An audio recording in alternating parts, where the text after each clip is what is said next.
누가복음 19장 28절부터 마지막까지 읽겠습니다. 예수께서 이 말씀을 하시고 예루살렘을 향하여 앞서서 가시더라. 감람원이라는 산의 벳바게와 베다니에 가까이 왔을 때에 제자 중 둘을 보내시며 이르시되 너희 맞은편 마을로 가라. 그리로 들어가면 아직 아무 사람도 타보지 않은 낙이 새끼의 메어 있는 것을 보리니 풀어 끌고 오너라. 만일 누가 너희에게 어찌하여 푸느냐 묻거든 이렇게 말하되 주가 쓰시겠다 하라 하시매 보내심을 받은 자들이 가서 그 말씀하신 대로 만난지라. 낙이 새끼를 풀 때에 그 임자들이 이르되 어찌하여 낙이 새끼를 푸느냐 대답하되 주께서 쓰시겠다 하고 그것을 예수께로 끌고 와서 자기들의 겉옷을 낙이 새끼 위에 걸쳐 넣고 예수를 태우니 가실 때에 저희가 자기의 겉옷을 길에 펴더라. 이미 감람산에서 내려가는 편까지 가까이 오심에 제자의 온 무리가 자기의 본바 모든 능한 일을 인하여 기뻐하며 큰 소리로 하나님을 찬양하여 가로되 찬송하리로다. 주의 이름으로 오시는 왕이여 하늘에는 평화여 가장 높은 곳에는 영광이로다 하니 무리 중 어떤 바리새인들이 말하되 선생이여 당신의 제자들을 책망하소서 하거늘 대답하여 가라사대 내가 너희에게 말하노니 만일 이 사람들이 잠잠하면 돌들이 소리 지르리라 하시니라. 가까이 오사 성을 보시고 우시며 가라사대 너도 오늘날 평화에 관한 일을 알았으면 좋을 뻔하였거니와 지금 내 눈에 숨기었도다. 날이 이를지라 내 원수들이 토성을 쌓고 너를 둘러 사면으로 가두고 또 너와 및 그 가운데 있는 내 자식들을 땅에 메어치며 돌 하나도 돌 위에 남기지 아니하리니 이는 권고받는 날을 네가 알지 못함을 인함이니라 하시니라. 성전에 들어가서 장사하는 자들을 내어 쫓으시며 저희에게 이르시되 기록된 바 내 집은 기도하는 집이 되리라 하였거늘 너희는 강도의 굴회를 만들었도다 하시니라. 예수께서 날마다 성전에서 가르치시니 대제사장들과 서기관들과 백성의 두목들이 그를 죽이려고 꾀하되 백성이 다 그에게 귀를 기울여 들으므로 어찌할 방침을 찾지 못하였더라. 예수님께서 예루살렘에 가까이 오셨을 때에 하나님 나라에서 누구보다 크고자 하는 제자들을 불쌍히 여기시고는 문화 비유를 베풀어 주셨습니다. 그들이 예루살렘에 도착하면 당장 하나님 나라가 찬란하게 나타나리라 기대했는데 그런 나라는 장차 주님께서 아버지께 받아서 가지고 오실 겁니다. 그때 주님께서 어린 양의 혼인잔치에서 놀랍게도 종들을 섬기실 것입니다. 주님께서 섬기실 종들은 주님께서 다시 오시는 날까지 주님이 주신 소명과 사명을 충성스럽게 받듭니다. 주님께서 주신 소명과 사명은 주님을 나타내는 그것입니다. 사람이 스스로 주님을 드러내는 법은 없습니다. 주님이 성신으로 그의 안에 사셔서 그의 믿음을 통하여 믿음이 없으면 안 되는 겁니다. 주님이 믿는 자 안에 내주해 주시면 성신으로 계시는 거지만 그러나 믿음 없이 사는데도 그를 통해서 주님을 나타내 주시나 그런 법은 없는 거죠. 그게 갈라디아서 2장 20절 말씀이죠. 그죠? 내가 그리스도와 함께 십자가에 못 박혔나니 그런 적 이전에 내가 산 것이 아니요 오직 그리스도께서 내 안에 사신 것이라 하시고 그 다음에 후반절도 중요하죠. 내가 이 육체 가운데 사는 것은 나를 사랑하사 자기 몸을 버리신 하나님의 아들을 믿는 믿음으로 사는 거다. 그걸 꼭 기억하셔야 돼요. 앞만 기억하고 끝나면 곤란하죠. 이런 믿음을 가리켜서 신실이라 원어로는 똑같아요. 피스티스. 그 피스티스 안에는 이런 뜻이 있는 겁니다. 구약에서 말하는 그 신실함, 성실함, 에메트라고 하는데요. 주님께서 행하시는 거기 그리스도와 하나님의 신실하심이 또한 나타납니다. 이것을 설명하는 것이 빌립보서 2장 12, 13절이죠. 그렇죠? 주님께서 사도와 선지자와 복음 전하는 자와 목사를 세우셔서 성도들이 주님처럼 봉사하게 하셔서 신이 아버지의 뜻을 받들도록 하십니다. 요컨대 주님께서 비유를 들어서 귀인이 나라를 받아 돌아온다 표현하신 것은 아직 십자가와 부활과 승천과 성신 강림 전인 것과 붙어 있습니다. 비유를 보면 귀인이 돌아오실 때까지 지상에서 종들이 자기 힘으로 장사하는가 보다 생각할 수가 있겠습니다마는 비유의 귀인이 가리키는 그리스도는 이미 오셨고 장차 오실 것처럼 오신 초림과 오실 재림 사이에 하나님 나라를 친히 다스리시는 겁니다. 신비하게도 장차 가져오실 그 나라가 지금 주님께서 다스리시는 그 일을 통하여 이루어져 가는 겁니다. 우리 눈에 더욱 신비한 것은 주님이 지금 우리와 함께 고난 받으셔서 우리가 주님과 함께 장차 영광을 누리게 하신다 하는 것이죠. 고난 받는 교회와 신자가 십자가 지신 주님을 드러내어서 부활하신 주님과 같아지는 저 영광의 목표를 향하여 전진하는 것입니다. 이것이 우리 교회가 설립 시부터 배운 교훈이라 확신합니다. 선한 목자께서 보편의 교회인 자기 양무리를 역사의 가도에서 영광의 목표로 인도하심. 저는 이렇게 한 문장으로 늘 요약해서 외우고 있습니다. 우리가 저 영광의 목표로 나아가게 하시려고 주님께서 예루살렘을 향하여 가십니다. 28절, 지난번 27절까지 였으니까 예수께서 이 말씀을 하시고 예루살렘을 향하여 앞서서 가시더라. 이 말씀은 앞에 나오는 문화 비유를 가리킨다고 봐야겠죠.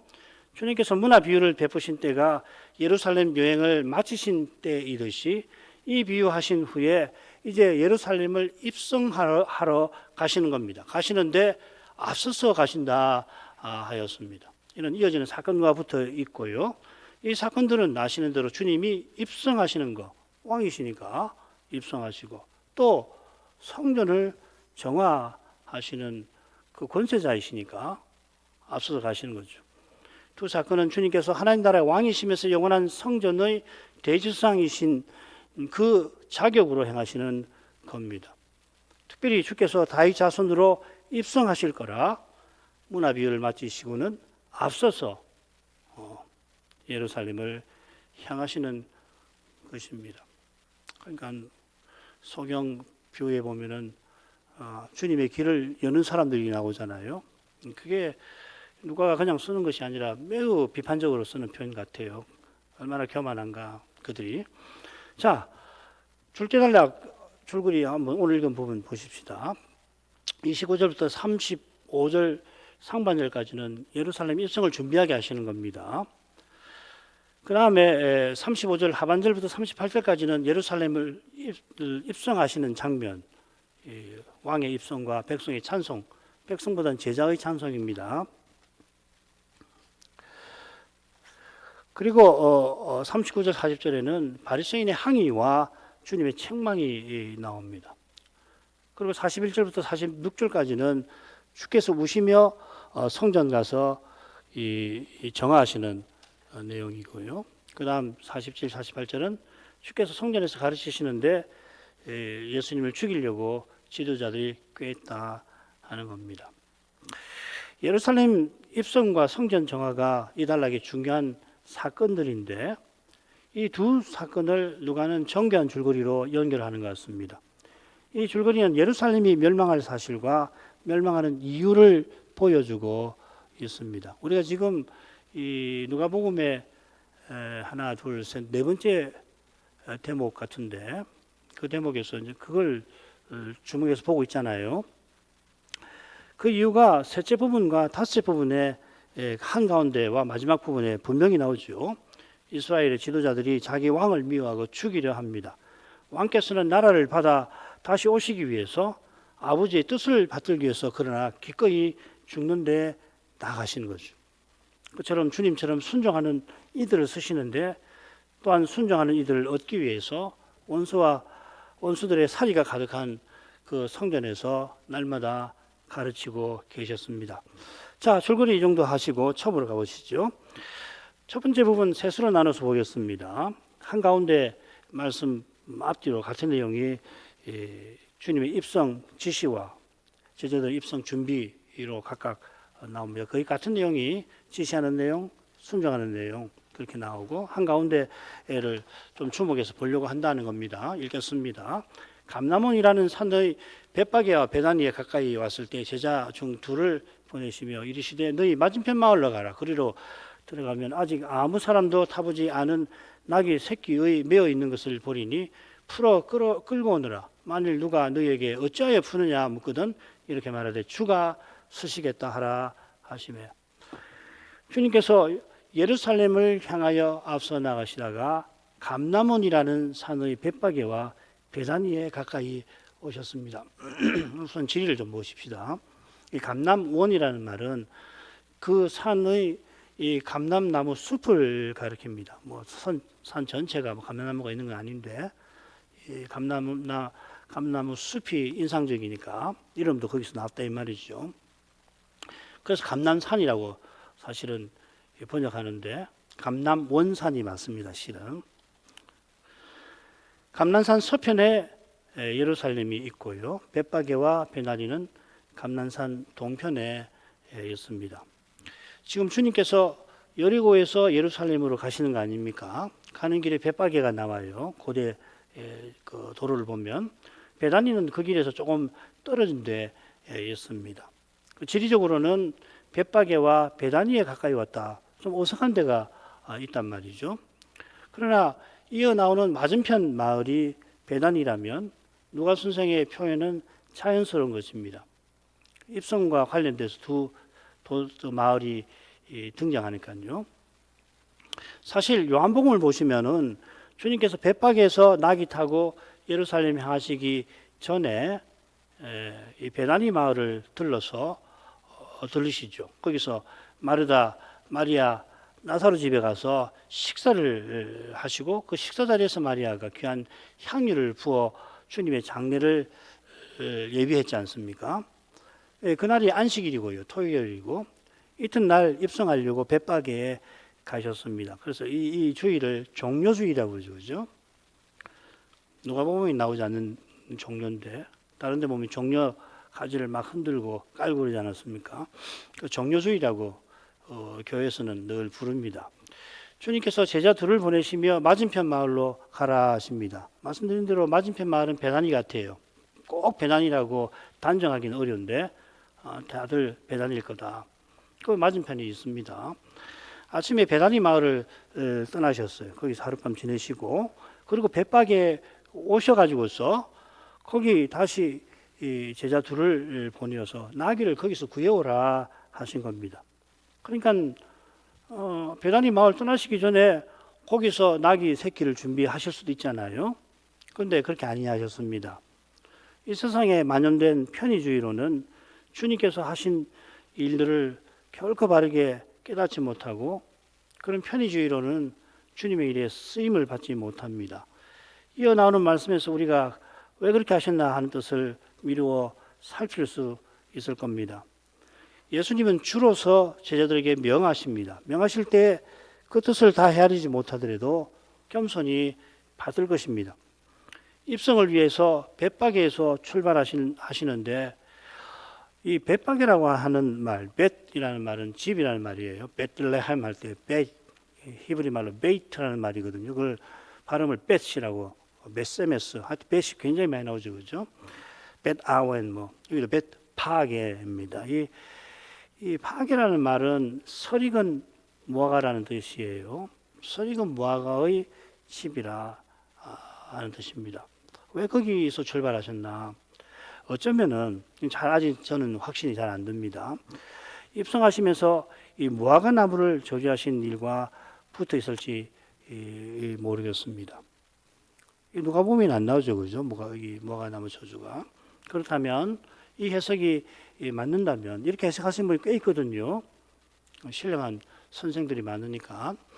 그렇다면 이 첫째 단락도 예루살렘 멸망의 주제를 암시하는구나 그렇게 볼 수가 있겠죠, 그죠? 주님께서 아무도 타보지 않은 나귀 새끼를 보거든 끌고 오라 하십니다. 마태는 구약 예언의 실현이다 이렇게 이야기를 하지요. 이는 선자로 하신 말씀을 이루려 하심이라. 일러스되 시온 딸에게 이르기를 네 왕이 내게 임하나니 그는 겸손하여 나귀 곧 멍에 매는 짐승의 새끼를 타도다 하였느니라. 하라 하였느니라. 마태가 말하는 선자는 스가랴고요. 인용된 말씀은 9장 9절입니다. 주님께서 나귀 새끼를 타시는 이유를 이 선자는 겸손이라고 교훈합니다. 얼마나 겸손하신지 나귀를 통해서 나타내십니다. 주님이 시온의 왕이시니까 율법에 따르면 시온의 왕은 노새를 타셔야 합니다. 노새도 이 세상 임금이 힘과 아름다움의 상징인 그 흰말 말이에요.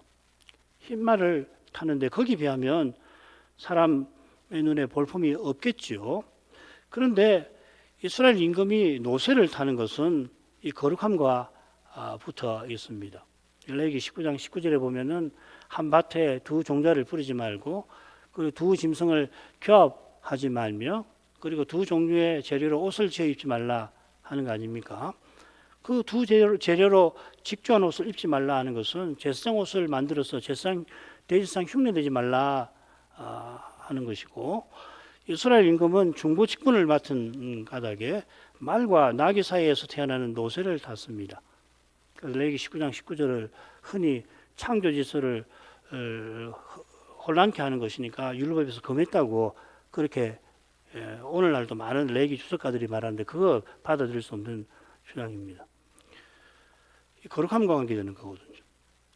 그런데 주님은 시온의 왕이신데 일반 백성들이 늘 타고 다니는 짐승을 타고 입성을 하세요. 선자도 물론 나귀를 탑니다. 성경 기록을 보면. 그런데 약한 여인과 아이도 타고요. 병든 포로도 타는 것이 이 나귀입니다. 누구나 타는 짐승을 주님께서 타시고 입성하신 겁니다.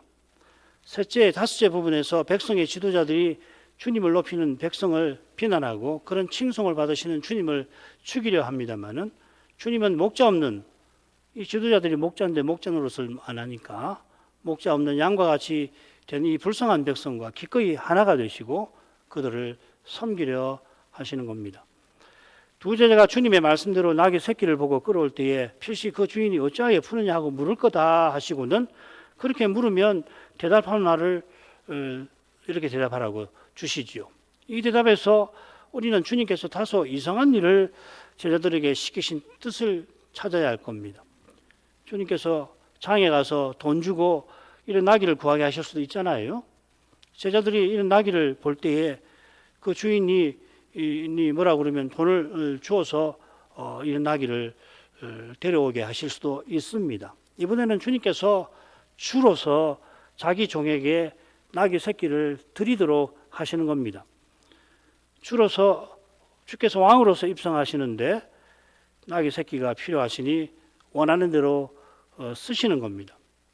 부활 후에 하늘과 땅의 모든 권세를 받으십니다마는 예루살렘 입성을 앞둔 지금도 그분은 여호와로서 그보다 더한 권세를 지니고 계십니다.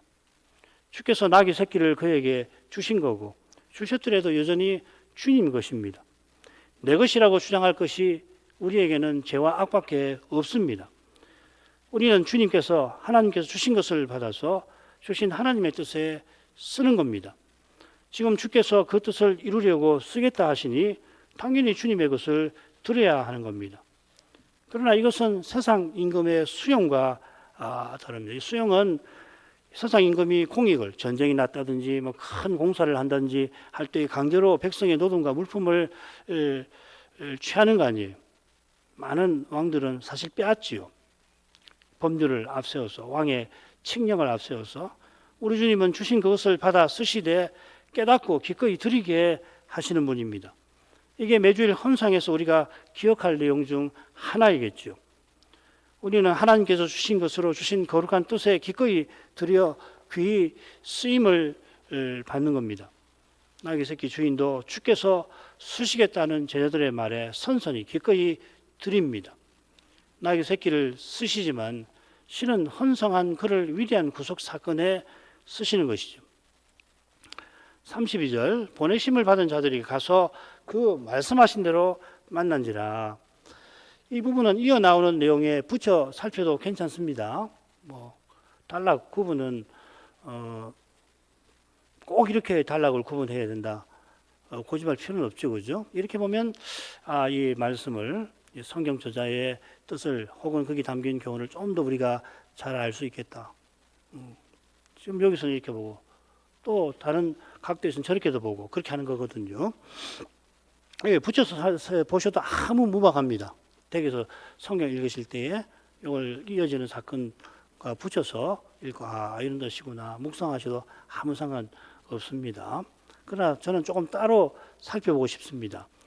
이건 보내심을 받은 자들이라는 표현과도 붙어 있습니다. 목요일 밤에도 주님께서 베드로와 요한을 보내시며 성찬을 예비하게 하십니다. 지금 보내받은 두 사람이 어쩌면 이 베드로 요한일지도 모릅니다. 그들은 장차 온 세상에 보냄받아 사도로 활약하게 될 겁니다. 지금처럼 실은 지금보다 훨씬 신실하게 그들은 주께서 보내신 대로 가서 보내신 뜻을 받들 것입니다. 사실 지금 제자들은 당장 나타날 하나님 나라의 마음이 빼앗긴 상태인데 필시 그런 상태에서 두 제자도 주님의 지시를 따라설 수가 있습니다. 따라서 중요한 것은 그 말씀하신 대로에 담긴 내용이겠죠. 주님께서 그런 상태의 제자들을 통해서 말씀하신 대로 친히 이루십니다. 두 제자가 같으니 말씀하신 대로 나귀 새끼를 봅니다. 이어 나오는 나귀 새끼의 임재가 보이는 태도에서도 주께서 말씀하신 대로 이루어지는 것을 우리는 보게 될 것입니다. 이런 데서 그들은 주의 말씀에 마음을 기울여야 한다는 이 중요한 진리를 깨달아 마땅할 것입니다. 당장 하나님 나라 나타나서 거기서 높은 자리를 차지해야겠다. 그거보다는 주께서 이런 크신 능력으로 일들을 이루실 때에 그 나귀 새끼 주인이 선선히 내어주는 것을 보고서 배울 바가 있어야 한다 이 말이죠. 그러나 그들은 주님 말씀보다 자신의 욕망의 마음이 끌려갈 겁니다. 며칠 후 겟세마네에서 대지상의 뜰에서 그렇게 된 참혹한 결과를 베드로는 맛보게 되겠죠. 제자들이 이런 상태인데도 주님께서는 말씀하신 대로 아버지의 뜻을 이루어 가십니다. 이런 주님을 누가가 우리에게 교훈하는 것은 우리가 이런 주님을 본받게 하려는 것이겠습니다. 주님은 홀로 십자가로 가시는데 우리도 마치 세상에서 홀로인 것 같은 그런 때에 자기 십자가를 지고 주님을 좇게 하시는 겁니다. 주님을 좇는 길은 주님의 말씀을 순전히 듣는 데서만 열립니다. 달리는 그 길을 알지도 걷지도 못합니다. 주님 말씀을 들어야지 이거구나 확신이 되는 거지. 무슨 책 공부하듯이 성경을 공부한다고 되는 거 아니에요. 주의 말씀을 늘 구해야 합니다. 그저 듣고 귀가 높아지기 위함이 아니라 주께서 말씀하신 대로 이루시는 이 영광을 말씀과 심히 어긋나는 현실에서 보기 위함입니다. 자, 넘어가죠. 나귀 새끼를 풀 때에 그 임자들이 이르되 어찌하여 나귀 새끼를 푸느냐 대답하되 주께서 쓰시겠다 하고 그것을 예수께로 끌고 와서 이 부분은 지시하신 것과 같습니다. 다른 점이 하나 있다면 여기는 그 임자들이 나와요. 주님께서 누가 단수를 쓰셨는데 그 나귀 새끼의 주인이 여러 사람입니다. 흥미롭게도 누가는 이 주께서 쓰시겠다 그 큐리오스라는 말에 복수형을 이 임자들을 큐리오이거든요.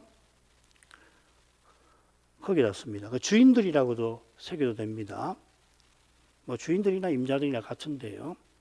그러면 주인들이라고 새기는 게 오히려 나을는지도 모르겠습니다. 아무렇든지 이 포도원 주인이라든지 집주인이라든지 마찬가지로 나귀 새끼를 소유한 사람들입니다. 이 표현을 누가가 쓰면서 그 임자들이 나귀 새끼를 소유한 그 자기 자신들도 주님의 소유인 것을 깨달은 사람임을 암시하려고 했는지도 모르겠습니다. 왜 이 말을 썼을까? 주들 말이죠. 주인들. 다르게도 얼마든지 쓸 수 있거든요. 나귀를 소유한 자들 얼마든지 헬라어로 쓸 수 있어요. 근데 구태여 주께서 쓰겠다 했는데 주인들이라고 표현을 왜 했냐 이 말이죠. 백부장이 생각납니다. 나도 내 아래 사람에게 이리 가라 하면 그가 명령대로 합니다. 하고서 주여 수고하지 마옵소서. 감히 주님을 자기 집 오시도록 하는 것, 혹은 주님이 자기 집 오시는 것을 내가 감당할 수 없습니다. 말한 것이 떠오르는 대목입니다. 그처럼 주님께서 이런 일을 통해서 순종하는 그 주인들을 통하여서 제자들이 입성하시는 주님을 바르게 알고 모시게 하려 하신 것 같습니다. 누가 크냐 하는 태도로는 주님을 제대로 모시지 못합니다. 나는 주의 것이라 주께서 원하시는 대로 쓰실 뿐이라 쓰시지 않더라도 내가 아무 말씀 드리지 못한다. 다만 나같이 못난 놈 주께 받으실 만하게 드리게 하시고 그리고 써주시기를 구할 뿐이라. 쓰실 만하게 드려야지 쓰시지. 아무렇게 해도 살면서 주님 써주십시오. 이건 아니죠. 그죠? 그러니까 지금 나귀 임자들 보면은 딱 그렇게 쓰임 받도록 준비가 되어 있잖아요. 그 다음에 읽죠. 자기들의 겉옷을 나귀 새끼 위에 걸쳐놓고 예수를 태우니 가실 때에 저희가 자기 겉옷을 길에 펴더라. 이미 감난산에서 내려가는 편까지 가까이 오심에 제자의 온 무리가 자기의 본바 모든 능한 일을 인하여 기뻐하며 큰 소리로 하나님을 찬양하며 가로되 찬송하리로다. 주의 이름으로 오시는 왕이여 하늘은 평하여 가장 높은 곳에서는 고대는 영광이로다 하니. 두 제자가 자기들의 겉옷을 나귀 새끼 위에 걸쳐놓고 예수님을 거기에 태웠습니다. 겉옷을 걸쳐 놓는 것은 친히 주라고 하셨으니까 예수님께 존경을 표시하는 거겠습니다. 56절에 저희가 나오는데 저희가 겉옷을 땅에 편 것도 마찬가지겠습니다. 여기 56절에 저희는 두 제자나 12제자가 아니라 주님을 쫓던 많은 무리로 추측이 됩니다. 두 제자가 겉옷을 탈 짐승기에 걸쳐놓고 많은 무리가 가시는 길에 펼쳐놓는 두 장면 사이에 두 제자가 예수님을 태우는 장면이 나옵니다. 참고로 마태와 마가는 그냥 예수님이 타셨다 이렇게 되어 있습니다. 누가 선생은 태운다 이렇게 썼습니다. 이건 제자들이 당장에 하나님 나라가 찬란하게 나타날 줄로 생각한 것과 붙어 있는 듯합니다. 이런 생각은 그들이 주님 나라에서 주님 다음으로 높은 자리를 차지하고 싶은 그 마음에서 나온 겁니다.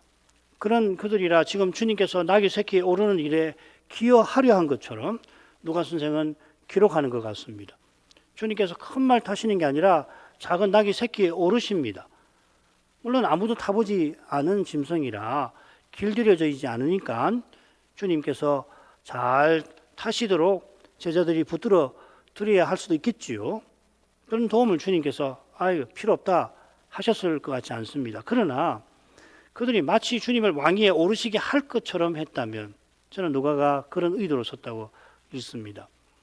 주님께서 그런 교만한 태도를 용납지 아니하셨을 겁니다. 저 옛날 언약궤를 예루살렘 장막에 모실 때에 그러려면 제사장이 이 채에 꿰어서 궤를 운반하는 거 아니에요. 손내서는 안 되니까. 저 옛날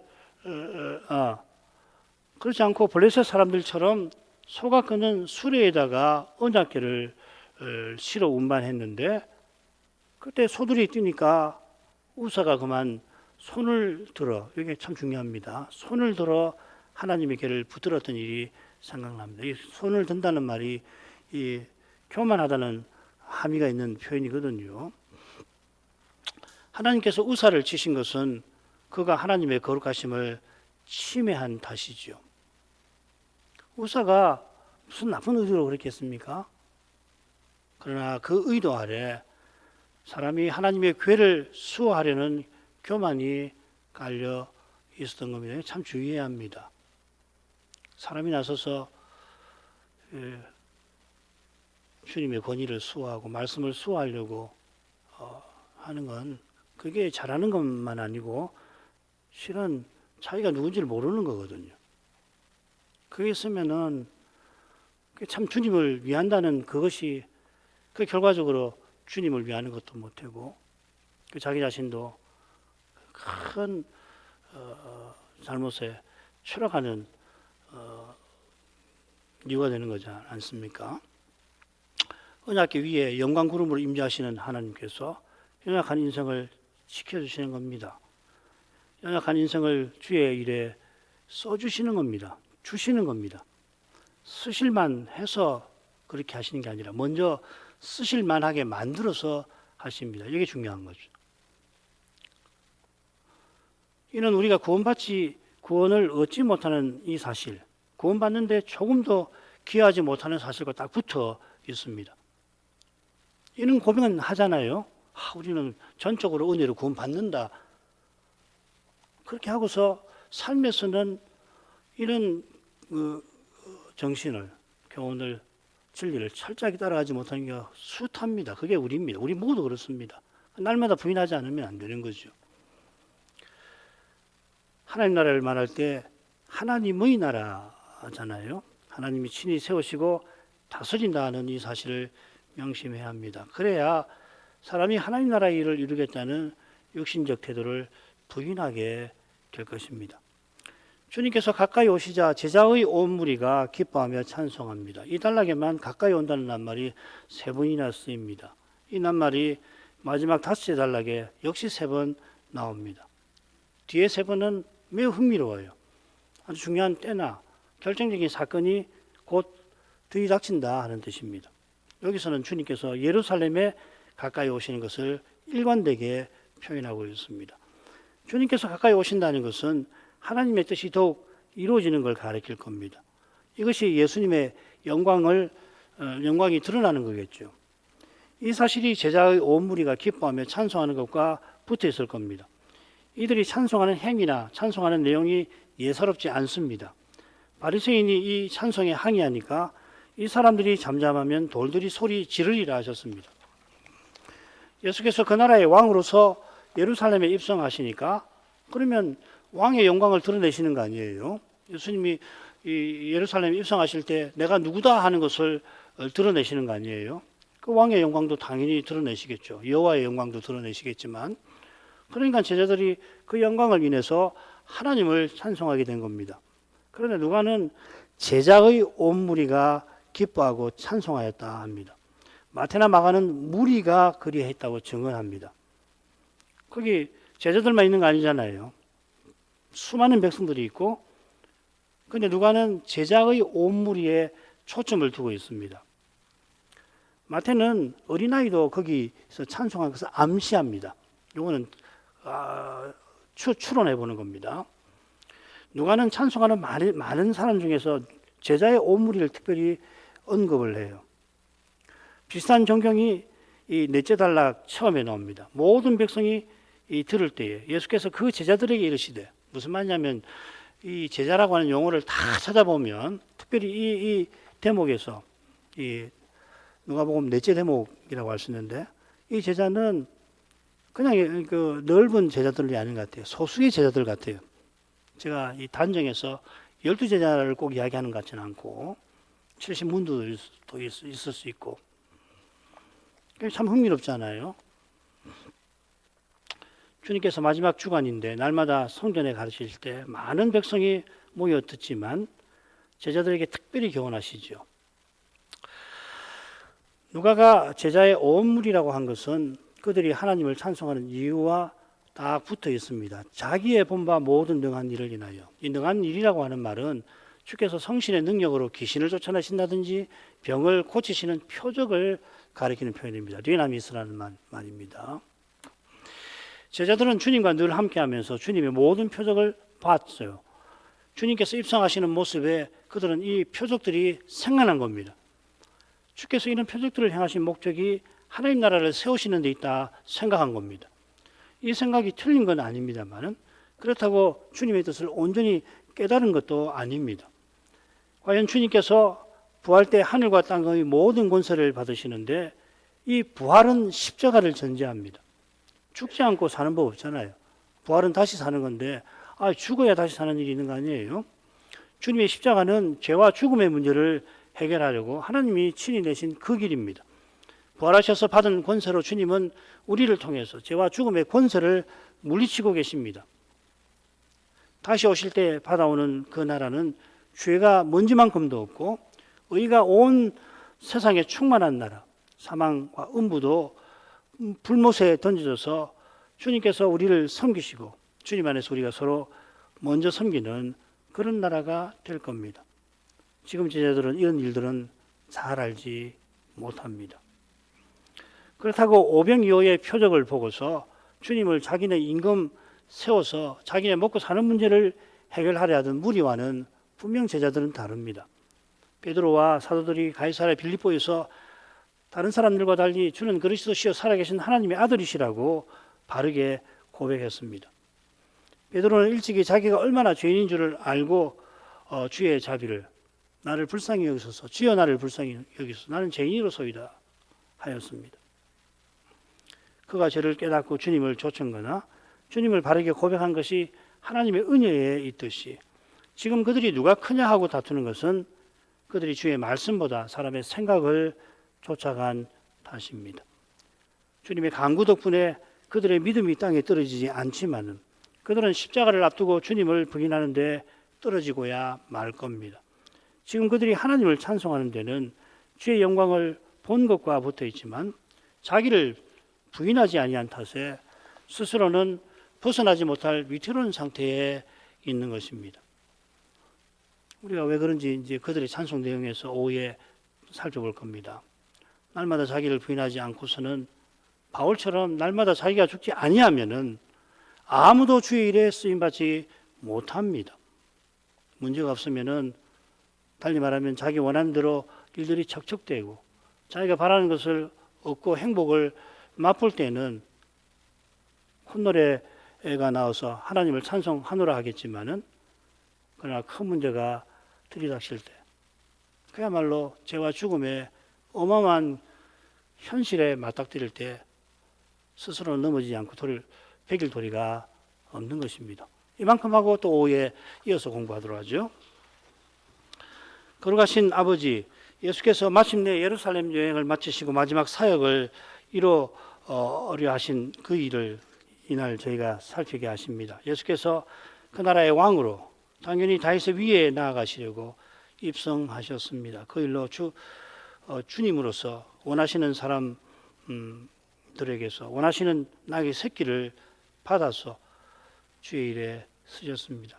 주께서 쓰시겠다고 두 제자가 말할 때 그 임자들은 기꺼이 주님의 지시를 받들었고 그로 말미암아 이 위대한 사역에 귀히 쓰임받게 하셨습니다.